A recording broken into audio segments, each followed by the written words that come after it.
Masalah BOP, Board of Peace, buatan Trump dengan Netanyahu. Saya juga jadi bingung di mana Prabowo masuk ke dalam situ. Kita tahu Trump, Netanyahu ini adalah iblis berwujud manusia. Prabowo sudah keluar dari konstitusi, keluar dari prinsip-prinsip negara Republik Indonesia yang katanya non-blok. Nah, kemudian baru dibentuk berapa hari, tahu Amerika dengan Israel menyerang Iran dengan macam-macam dalihnya. Amerika itu menghancurkan Irak, menghancurkan Libya, dalihnya dibuat-buat, punya senjata pemusnah massal. Sampai sekarang nggak terbukti. Nah, sekarang katanya Iran mengembangkan senjata nuklir. Saya pribadi sebetulnya, kenapa banyak kali Iran mengembangkan senjata nuklir? Tapi sekarang tuduhan itu belum ada bukti, tidak terbukti. Nah, harusnya begitu Amerika dengan Israel menyerang Iran, Prabowo itu sudah bisa keluar. Tapi mungkin Prabowo itu sudah terkunci dosanya, terkunci janjinya kepada si Trump mungkin. Itu dugaan semua orang. Terkunci atau tersandra istilah sekarang pada janjinya atau pada dosanya atau takut sama si Trump. Israel itu memang punya konsep mengembangkan Israel Raya. Timur Tengah itu mau dikuasai sama dia sampai ke Persia. Karena sampai saat ini negara yang nggak mau kompromi dengan gerakan Zionis itu kan Iran, Persia. Yang lain mau atau paling tidak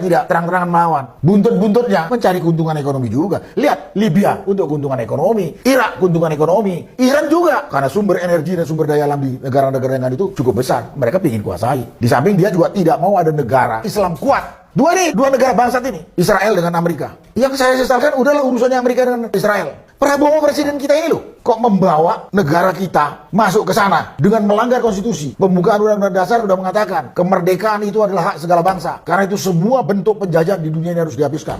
Nah, dia masuk apa penjajah? Di pasal Undang-Undang Dasar 45 juga ada tugas kita itu turut serta menjaga perdamaian dunia. Diikuti yang Prabowo. Berarti Prabowo ini sudah lebih dari cukup untuk dimakzulkan atau diimpeach. Sudah cukup, lebih. Bahwa dia telah mengkhianati negara kesatuan Republik Indonesia, mengkhianati seluruh rakyat Indonesia. Proses kesananya Prabowo tidak melalui konsultasi atau tidak melalui persetujuan DPR lagi. Jadi DPR juga sudah buta tuli ini, tidak bertanggung jawab kepada negara. Harusnya dia tegur. Ya karena itu pada kesempatan ini daripada kita hancur lebur kepada saudara-saudara sebangsa setanah air, yang mungkin kita yang ngambil alih.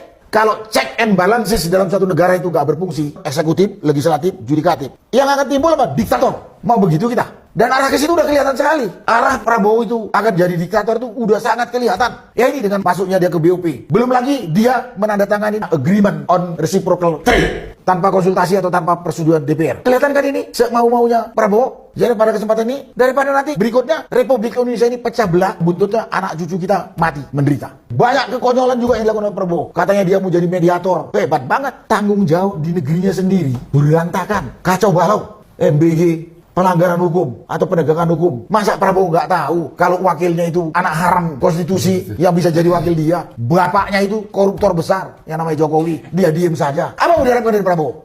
Ngurus Jokowi aja nggak becos. Ngurus Gibran aja nggak becos. Gayanya saja gede banget.